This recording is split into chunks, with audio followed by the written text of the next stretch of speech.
উপস্থিত থাকবেন আব্দুল আলিম জামাতে মিজান। বক্তৃতার সময় হচ্ছে 6 মিনিট আর সতর্কতামূলক বিরতি হবে 5 মিনিট। সবাই আমরা 6 মিনিটের মধ্যে বক্তৃতা করার চেষ্টা করব ইনশাআল্লাহ।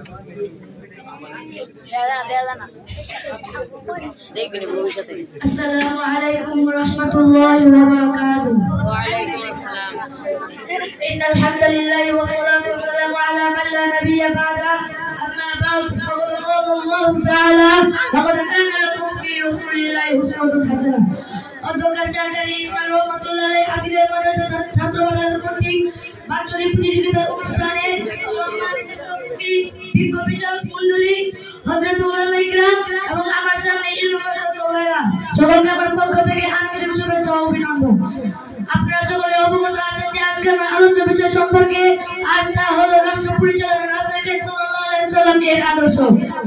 মুহতারাম আযীম, আজ থেকে প্রায় 1400 বছর পূর্বে যখন আরব ভূখণ্ড ছিল জাহিলিয়াতের অতর্গরে নিমজ্জিত, চুরি চিন্তাই হত্যা রাজার জলের উপার্জনের মাধ্যম কন্যা সন্তান জন্মগ্রহণ করে তারা মনে করত অশুভ লক্ষণ। যখন মানুষ ছিল কিন্তু মানুষ মানবতা ছিল না, হৃদয় ছিল কিন্তু হৃদয় ছিল না। এক কথায় তাদের অবস্থা এমন ছিল উলাইকাল আনআমি বাল হুম আদল, অর্থাৎ তারা জন্মের থেকে খারাপ ছিল।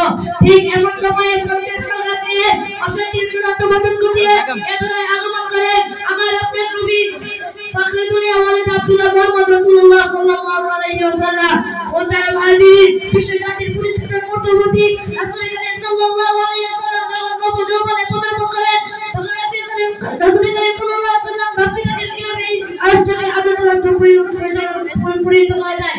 তাই আল্লাহ রাসূল সাল্লাল্লাহু আলাইহি ওয়াসাল্লাম অংশগ্রহণ করেন আদর্শ কর্মী এক সংগঠন। এই উদ্বোধনের কার্যক্রমে যার মূল টার্গেট ছিল দেশের অশান্তি দূর করা, মানুষের ধন সম্পদ রক্ষা করা, দরিদ্র অসহায়দের সহায়তা করা, মাধ্যমের পক্ষে এবং জালেমের বিপক্ষে অবস্থান করা।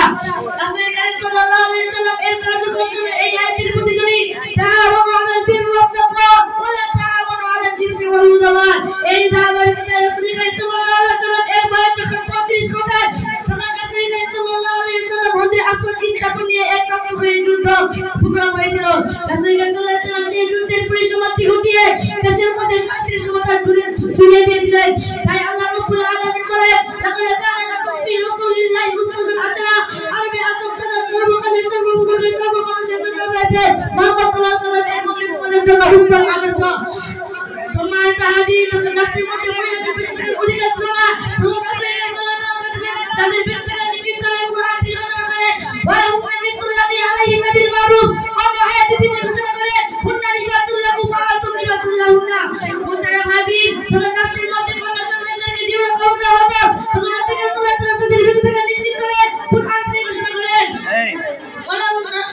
কোরআন থেকে ঘোষণা করেন হুন্না লিবাসুল লাকুম ওয়া আনতুম লিবাসুল লাহুন্না। যখন রাষ্ট্রের মধ্যে সুদ ঘুষ হচ্ছিল ব্যবস্থা আজকে অর্থনৈতিক উন্নতির জন্য তিনি ঘোষণা করেন আল্লাহু বাইয়া ওয়া হারামাল রিবা।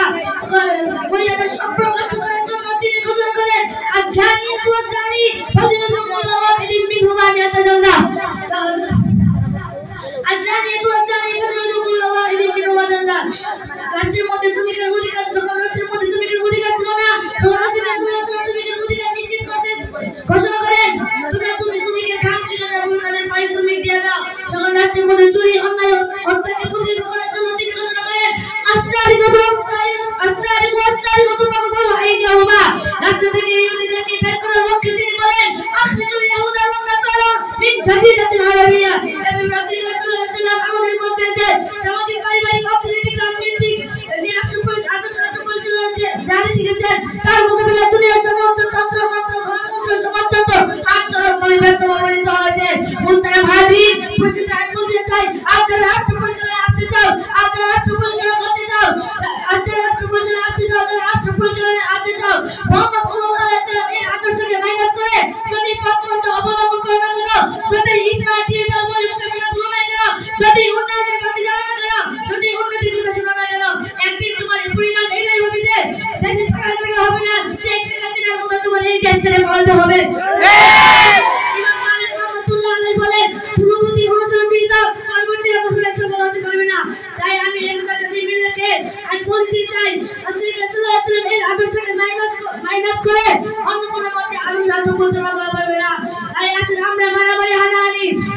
নামাজের অনাজার বাদ দিয়ে রাসূল করিম সাল্লাল্লাহু আলাইহি ওয়াসাল্লাম এর আদর্শকে বুকে ধারণ করি, তাহলে হবে আজকের এই দিনের জন্য। আল্লাহ তাআলা এই কথা আমাদের আমলটা তৌফিক দান করুন। ওয়া খুদাওয়ানা আলহামদুলিল্লাহি রাব্বিল আলামিন। মাশাআল্লাহ। সম্মানিত হাজিরিন, আমরা এই ভাইয়ের বক্তৃতা শুনে একদম তারে 1 কোটি টাকা হাদিয়া দিয়েছি। সবাই ভাইয়ের জন্য দোয়া করব।